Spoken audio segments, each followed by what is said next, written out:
My daughter's face began to look like she was about to cry. I held her close, gently rubbing her back, patiently waiting for her to speak. I received a photo of naked dad from a strange woman. What's this? I don't know. She said she wanted to give something nice. I can't fathom who would do such a thing, but it's likely related to my husband's affair. While I can handle anything directed at me, I absolutely won't tolerate anyone hurting my daughter this way. My anger flares not only at the foolish woman involved in the affair but also at my husband for betraying our family. Who could it be? Doing something like this? Hey, Emma, do you like Dad? I like Dad. Don't you want to make Dad happy? But isn't he happy now? I have a plan, Emma. Let's make Dad happy. And with that, I made a decision. My name is Olivia. I'm a 37-year-old office worker. I have an 8-year-old daughter named Emma with my husband, Michael, who is 2 years younger than me.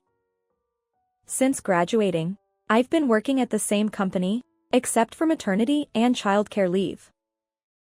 I hate to brag, but my salary is good, and the benefits are excellent, so I've stuck with it. In contrast, my husband has been living on part-time jobs ever since he was laid off from the factory line job 4 years ago due to the recession. Although he appears to be working full-time externally, the difference in our incomes is like night and day. Still, given the tough job market and our daughter, I've been supporting our household. Thankfully, Emma is a well-behaved child, understanding and intelligent.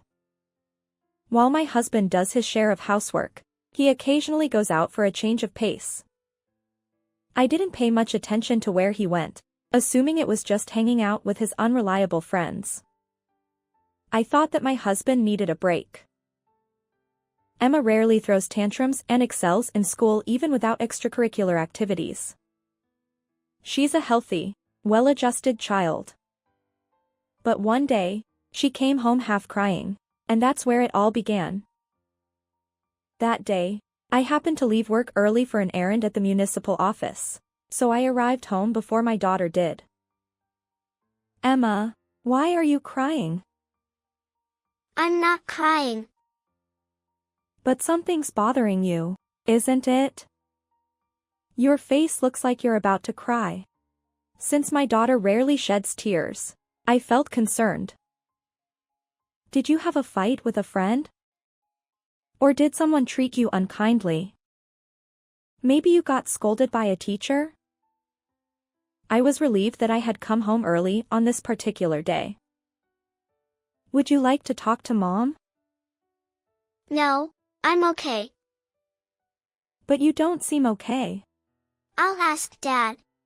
Although it left me feeling a bit down that she'd confide in her father, she's approaching adolescence, so perhaps she's figuring out when to turn to Mom versus Dad.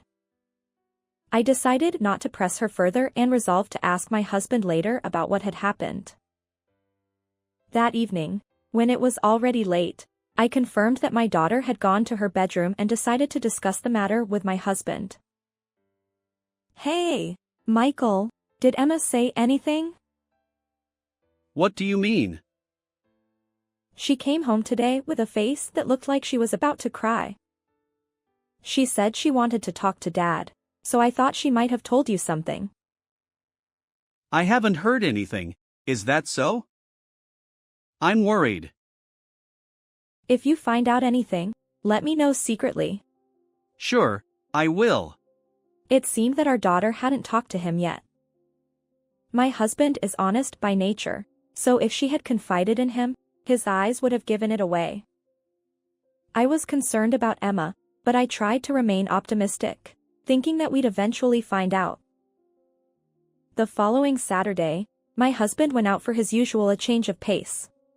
While I was catching up on chores and tidying up, Emma approached me. Hey, Mom, about the other day. Yeah. Didn't you tell Dad?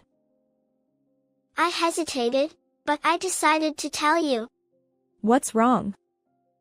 If you're comfortable, go ahead and share. Well, the other day, a woman I didn't know approached me on the way home and gave me this. An unfamiliar woman? Not someone's mom or anything? She was younger. Her makeup and clothes didn't give off a hammam vibe. She looked flashy. I see. And then? Emma's face started to look like she was about to cry again. I held her tightly, gently rubbing her back, patiently waiting for her next words. I received a photo of naked Dad from a strange woman. What's this? I don't know. She said she wanted to give something nice and show it to Mom too. Did she tell you to show it to Mom too? This?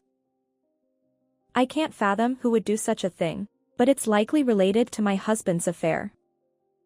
While I can handle anything directed at me, I absolutely won't tolerate anyone hurting my daughter this way. My anger flares not only at the foolish woman involved in the affair but also at my husband for betraying our family. Who could it be? Hey, Emma, do you like Dad? I like Dad. Don't you want to make Dad happy? But isn't he happy now? I have a plan, Emma. Let's make Dad happy. It's unfortunate for my daughter, but I'm doing this to put pressure on my husband. Given Emma's wisdom, she'll eventually understand. I've made up my mind to leave this house with my daughter. My husband, living on part-time jobs, doesn't seem capable of supporting another woman. Until now, I've been the one providing for our household with my income. As for our daughter, if I pour enough love into her, there won't be any issues related to my husband. In fact, I can't allow my daughter to be in an environment where such a woman approaches her. That day, my husband returned home, and we both acted as if nothing was wrong. Emma, too, avoided unnecessary conversations with him, burying herself in homework and carefully concealing her emotions. It breaks my heart to see her like this. I've resolved to take revenge on my husband. Over the next few days, I continued to interact with him as if everything were normal. Meanwhile, I made preparations. I dipped into my own pocket and gifted my husband a pair of accommodation vouchers for a spa facility in his hometown. What? This place is amazing! Aren't you coming? I won it in a local raffle. Unfortunately, work won't allow me to go. Can I take Emma? Emma will be with me. Why not enjoy it with friends? Wow! Thanks! Then I'll do just that. Since it's close to your parents' place, maybe you could also say hello to them? Sure, I can do that anytime. I'll invite some local folks too. My husband fell right into the trap.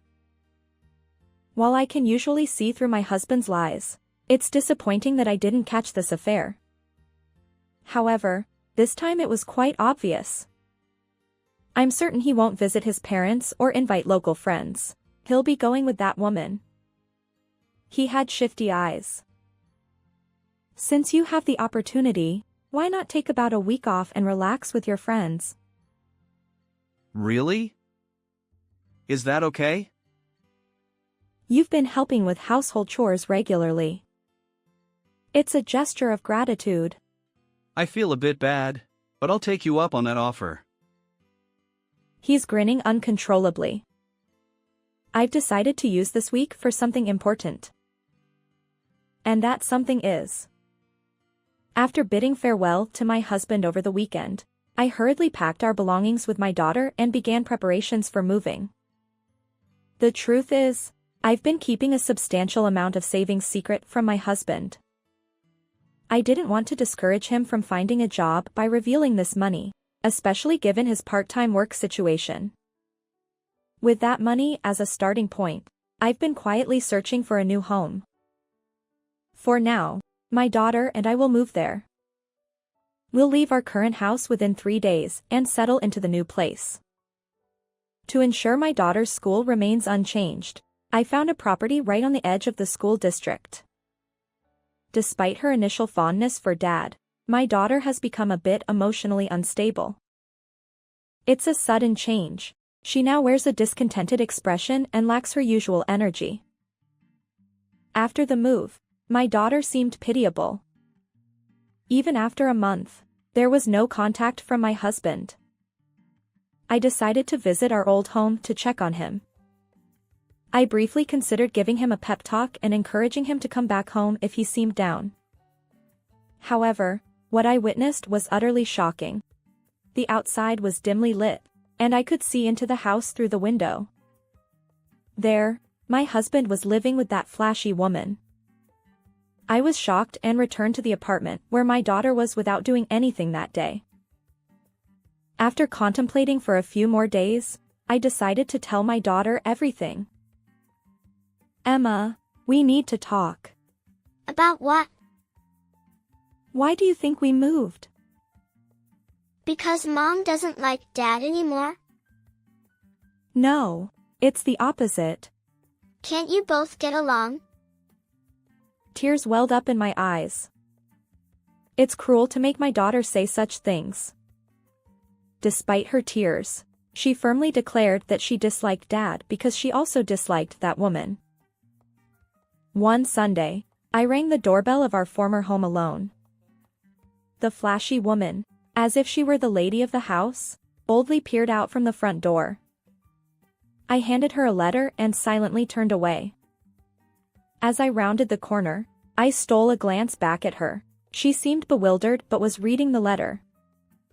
In that letter, I wrote the following: My husband is unemployed and living off part-time jobs. The house is solely in my name. It's not my husband's property. Your actions have caused immense sadness to our daughter who received my husband's photo. When I was on my way home, my phone rang. I had included my phone number in the letter. The woman's voice came through. Who are you? I'm the wife of the man you're living with. That's a lie. He's divorced and living with his daughter, I heard. That's the real lie. You've been deceived. I thought his daughter would go to the ex-wife's place because I gave her that strange photo of him. How cruel of you. I was lonely too. And how's the household budget? Isn't he barely working? He owns this house, and his wealthy family provides money even without work. You believed all those lies without questioning? I'll check with him. I'll call you back. And the call ended. While I wish I could have confronted her directly, I believe my message had an effect. I heard the story later, but the exchange between the woman and my husband went something like this. Someone claiming to be your wife contacted me. Huh? What? She said this house belongs to her, that you're just a part-time worker, and that you're not wealthy. What's the truth? Why would she say all that? Tell me everything. All the secrets you've been hiding. At that moment, my husband confessed to her. He revealed that he was living paycheck to paycheck, drowning in debt. One day, he returned home to find both his wife and daughter gone. He'd been surviving on part-time jobs, and in reality, I had been supporting him. He'd taken time off work to spend with the woman, and even that job eventually let him go. So he'd been lounging around at home, carefree. Later, my husband contacted me, and our conversation went something like this. What have you done? What are you talking about? But that's beside the point. You're the one who left without a word. Exactly. I want you to be happy. Ha! You left without discussing anything. You don't even know what that woman has done to Emma. Emma. I was actually planning to file for divorce recently. But I reconsidered because of Emma. Ugh. When I mentioned Emma's name, he suddenly became more subdued. I'm sorry. I messed up. What? Do you think we'd forgive you for that? Emma is the one who's hurt the most. I didn't think she'd do something like that. You chose a woman who would do such things. I want to apologize. Can you create an opportunity? I have no intention of forgiving you, and I've been carrying around a pre-signed divorce form. I'll work hard for Emma. Please, let us get back together. If you were serious about working hard, you would have done it already. Sorry, but I can't trust you. I had no intention of accepting my husband's words. For now, we continued our separate lives, and eventually, my husband moved out, while my daughter and I returned home. Over half a year has passed since then, but my husband still struggles to find work. Yet, there's been no sign of that woman. At 35, it seems hopeless for him to secure employment. I couldn't bear it any longer and decided to give up on my husband. I thought that continuing to live without getting divorced would be detrimental to both my husband and my daughter. However, I don't merely intend to part ways. Since he's the one who caused the divorce, he must take responsibility despite my concerns about collecting child support due to his unemployment. I managed to arrange it through mediation. His parents stepped in to cover the costs. From the woman's side, the alimony wasn't substantial, but I secured it properly. Now, I live with my former in-laws, as my daughter hasn't fully healed from the emotional wounds, and they've disowned my ex-husband. Although my own parents are no longer around, I had a good relationship with my former in-laws, and their willingness to lend a helping hand was appreciated. Living with my daughter's grandparents seems to have stabilized her emotionally. Emma, how about going to the amusement park with Grandpa and Grandma next Sunday? Really? Yes. Let's go. Then Mom and Grandma will prepare sandwiches. Well, thank you very much. My husband is working day and night at part-time jobs, desperately repaying child support to his parents. It seems my former in-laws had long struggled with their son's lack of steady work, and they're grateful for the opportunity I've given him. They still express their apologies to me regarding my ex-husband. Olivia, my son has caused trouble. He's paying the price for it. Still, our foolish son has put you through a lot. I'm fine. But more importantly, having you both here has helped Emma find stability. Thank you. We're just trying to do what we can. Exactly. And we'd like to spend a bit more time with Emma. What about Michael? He needs to take responsibility for his actions. The twisted family relationship with my former in-laws surprisingly works out. Although I eventually planned to sever ties with my husband and his parents completely, for now, I'm cooperating with my former in-laws until my daughter grows a bit older. Perhaps it'll help my ex-husband realize the gravity of the situation. With his parents acting as watchdogs and my daughter as a constant reminder, my ex-husband doesn't even have time to pursue other relationships. I feel sorry for the toll this has taken on my daughter, but she's gradually regaining her brightness and attending school energetically. By the time my daughter reaches adulthood, my ex-husband may no longer have the capacity for romantic relationships, but that's not something I'm privy to. For my daughter's sake, I'll continue working diligently. While I've had enough of marriage, I don't want my daughter to feel the same way. I'm filled with renewed determination to fulfill my role as a father. How did you find this story? Don't forget to subscribe to the channel. Until next time in the next video.